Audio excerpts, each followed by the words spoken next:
Track 5. The Alphas by Jen E. Zeter. At 8 o'clock on Monday, Beth stood outside Plainview Middle School. The wind was blowing that morning. Black storm clouds were rolling in overhead. Before long, the rain was falling steadily. Yet Beth did not want to go inside. It was her first day at Plainview, and she didn't know anyone. She just wanted to go home. Beth slowly walked into the school. Inside, the hallway was buzzing with conversation as the students waited for the bell to ring. Beth pushed her way through the crowd and went to the office. "I'm Beth Donnelly. I'm new," she said to the secretary. "I have your file here," the woman responded. "You're in Miss Perkins' class, room 212. Beth walked into her new classroom. Her heart was beating fast. She was nervous. Everyone stared at her. Miss Perkins pointed to a desk in the front row, and Beth sat down. She heard whispering behind her. "Where did she come from?" asked one voice. "I don't know, but she seems kind of dorky," said another. At lunchtime, Beth walked to the cafeteria alone. She looked around. Everyone was laughing and talking with their friends. She sighed and got in line to buy food. Beth was putting a plate of spaghetti on her tray when someone behind her said, "If I were you, I wouldn't eat that. It's gross. Try the hamburgers." Beth turned around. A girl with red hair and glasses was smiling at her. "Hi, I'm Cassie. We're in the same class." Suddenly, Beth felt bashful. She mumbled, "Hello." Cassie said, "Hey, why don't you sit with me?" "Okay, thanks," Beth said as she followed Cassie to an empty table. Beth was glad she ate lunch with Cassie. Cassie was energetic and fun-loving. All through lunch, Beth laughed at her hilarious jokes. As they ate, Cassie told her a little bit about the students in the cafeteria. She pointed to a group at the next table. "They're the Alphas. They're the most popular kids in school," she said. "You have to be really cool to be friends with them." The next day, Ms. Perkins assigned partners for a science project. Beth's partner was Ricky, the leader of the Alphas. To Beth's surprise, they got along well. When the lunch bell rang, Beth picked up her lunchbox and started walking toward the door. Ricky stopped her and asked, "Do you want to eat with my friends and me?"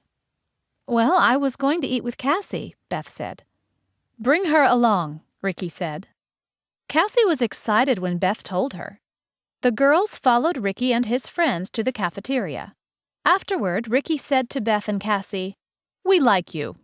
We want you to join the Alphas. But first, you have to do a few things." That night, Beth and Cassie met Ricky and the Alphas near old Mr. Johnson's house. Ricky pointed to it and said, "We want you to ring the doorbell and run away." The girls walked to the house. Although the moon was glowing brightly, the house seemed creepy. One light was shining through the downstairs window, but the rest of the house was dark. They pushed the doorbell button and ran away quickly. Behind them, Mr. Johnson opened the door and yelled, but the girls were already far away.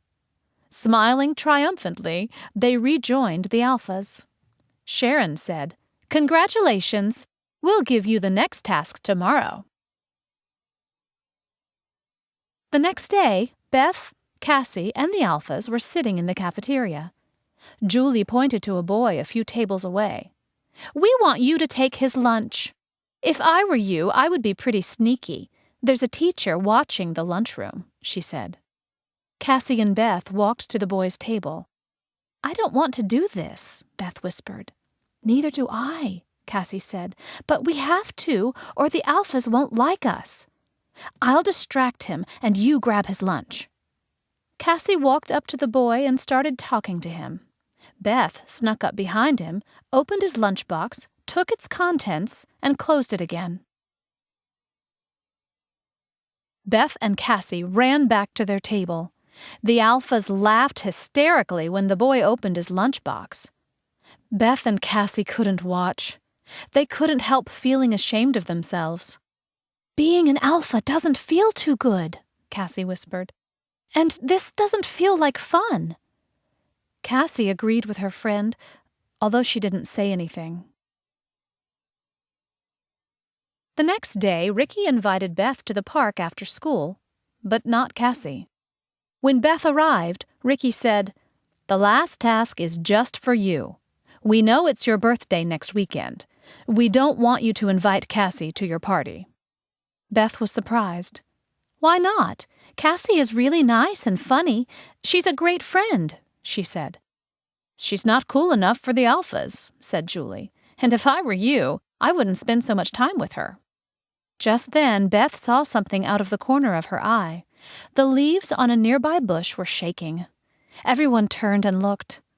Cassie emerged from her hiding spot. She was holding back tears. "Real friends don't hurt each other's feelings," Beth thought to herself, "and they don't make each other do things that aren't nice." Beth knew what to do. She ran to Cassie and said, "Let's get out of here." The two girls ran through the park laughing. The sun was shining and the birds were singing. "Can you believe those guys?" Cassie said with a smile. "Not really," Beth replied. "I guess there's nothing cool about being cool." "You can say that again," Cassie laughed. And Beth did. Frequently.